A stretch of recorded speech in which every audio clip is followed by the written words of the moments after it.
For the best and latest podcasts available anywhere, go to the podcast app on your cell phone and type in GSMC to access free content-rich podcasts on health and wellness, book reviews, sports, entertainment, relationships, social media, movies, technology, finance, and even weird news. Subscribe and download the GSMC Podcast Network's family of shows, available everywhere podcasts are found.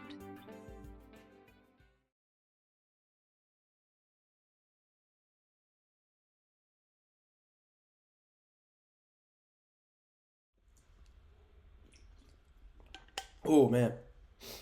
That's some good water. Water is the best drink ever. I'm so serious. Water is so good. But welcome back to the GSMC Dead Ball Sports Podcast, hosted by GSMC Sports Network. I'm your host, Nolan Jamber. First three segments talked about the NFL draft, been a mock draft. Last segment, if you're tuning in now, we just talked about the NBA games from last night, 4:23. This segment, we're going to preview the games for tonight. After this, we're going to talk about Nico Harrison for the final segment. So the games for tonight. There's two good games and one not good game. We'll talk about the not good game first because, it's not a good game. It's the Memphis Grizzlies versus the OKC Thunder. I think this series should not be aired. I'm being so serious when I say that. It's on TNT, which I'm very not happy about. I don't think that game should be on TNT.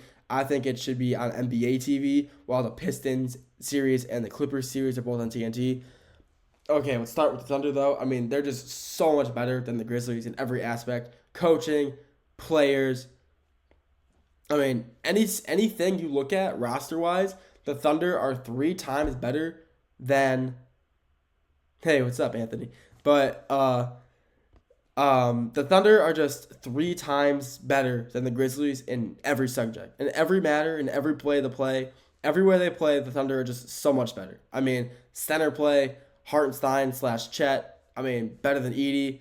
Jaren Jackson Jr. just cannot, because when you got Hartenstein, I have a question. Do you think players like Jalen Ramsey, Jameson Williams are going to be traded tonight? Anthony, that's a good question. So, Jalen Ramsey, there's a lot of options for him to get traded. Tonight, I don't think they get traded tonight. I really don't. I think he will get traded, by, I'd say sometime after the draft. But there's a lot of teams looking at him. I saw something earlier. The Lions are looking at him. The Eagles, who just always want to trade for somebody, are looking at him. The Saints are looking at him. I think the Panthers were as well. Maybe the Packers as well. So there's a lot of options, where he could go. But I don't think Jalen Ramsey gets traded tonight. I could think maybe after the draft, after teams acquire their players. I think maybe. But Jameson Williams, I think he doesn't. Obviously, I'm going to say that because, I'm from Detroit. I'm from Michigan. I'm a Lions fan. So I'm going to say no. I hope he doesn't. But realistically, if we did end up trading Jameson Williams, I think we'd get a lot out of him. Maybe not a lot, but a good amount for how valuable of a player he is. He's really fast. You know how fast he is. He can just get wherever you need him to. Quick slant routes are good for him. Bubble routes. Obviously, send him on a deep ball, and he's wide open. He's worth a lot. But I don't, obviously, so I have 2 opinions on that. I hope he doesn't get traded because I like him a lot. But if we do trade him, we'll get a good amount for him. If we trade him to, let's say, the Eagles, which I doubt we do, but hypothetical, we'd get someone like, Devontae Smith for him because he's a pretty valuable player, in my opinion. But, yeah, Jalen Ramsey, I don't think either of them do get traded tonight.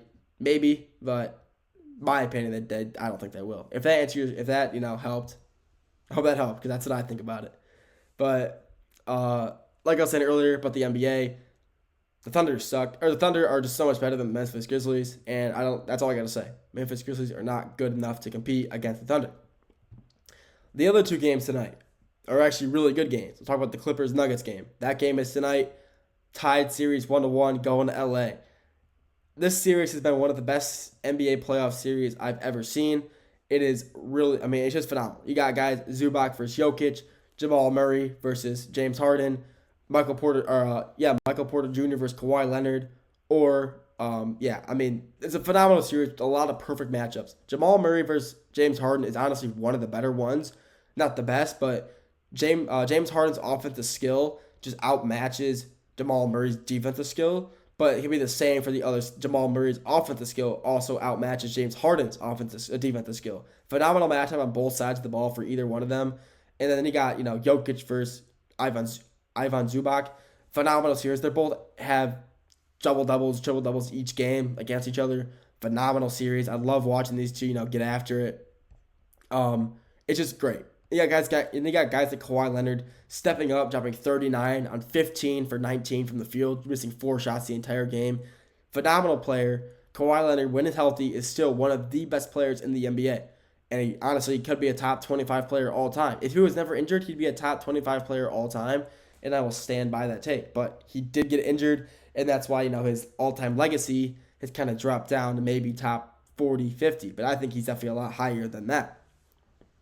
And this series, like I said in many of my shows before, I do believe that the Clippers, this whole series is going to go to 7 games. I do think that. I think the Clippers get one tonight, or the Nuggets, and then they're both going to get tied. They're going to go 2-2, end the series, go back to Denver, have another 2-2 or 1-1 split, 3-3, head to LA for the game 7 to go to round 2. And I hope that's the case. This series has been so fun to watch. Both these games, I've sat and watched the entire 48 minutes of both these games. And there's never been a moment where I'm like, oh, this team is slipping away. It's been close each game the entire time. And I just love this type of basketball. Then you got the other game, Detroit versus New York. The series is also split 1-1 from New York. Now they're heading to Detroit, the 3-1-3. This is the first time since 2018 where the Pistons have hosted a playoff game, and people are finally excited. They finally won their first playoff game since, I believe it was 2005, 8, I forgot what it was. But the last time the Pistons won a playoff game, I was like 4 years old.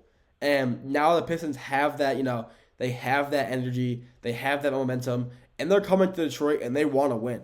They're coming to win, and they're coming to play very, very aggressive. You saw in that last game, you had Cade Cunningham playing very efficient. Their shooting was very sketchy, though. You saw Malik Beasley, one of the best three-point shooters in the NBA this year, was very on or off. He wasn't hitting shots. It looked like he was nervous sometimes. He just wasn't hitting his shots he normally hits. Then you got guys like Tobias Harris, who when we signed him this offseason, we signed him for a vet to be, a vet guy, help teach our role players, our players how to, just improve. And he's done exactly that. He had a double-double against the Knicks last game where he was guarding Karl-Anthony Towns, someone who's about a foot taller than him, and he kept him below 10 points. Tobias Harris is one of the best players that the Pistons have signed this offseason, and it was a huge help for them in that win against New York. You got guys like Jalen Duren as well. He's 21 years old, and he's an absolute freak. He's just a freak. He's so athletic. He's strong. He can get off the ground. That Cade to Duren alley-oop connection is actually just insane. They have so much chemistry together. I'm not sure where it all came from. Obviously, playing on the team together, they build it up. But that connection they have is just something you don't see in a lot of players. And they're always talking. They're always communicating. And this Pistons team is just a really young team and a really good team that I've enjoyed watching this past season. Last season, it was a horrible watch. Obviously, 14 wins is never fun to watch.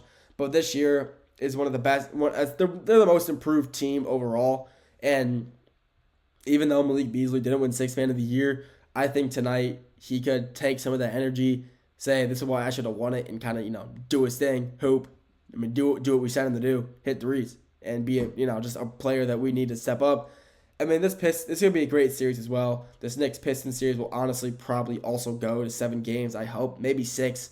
But if the Pistons can slip away with this series, head back to New York 3-1 with the Pistons lead, I think that'd be honestly the best thing for them.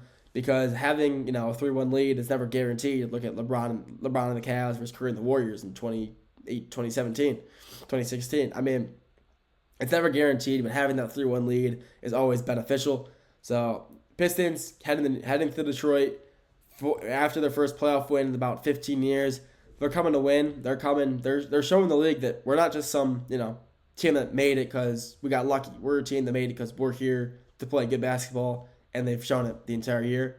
And this series and the Clippers series are 2 of the best series in the playoffs right now, and there's nothing to tell me otherwise. That's all I got for this segment. Next segment and the final segment we're ending it off talking about Nico Harrison. Just want to touch on him a little bit. Haven't talked about him in a little while, so I want to touch on that. We'll get to him and the final segment after the break.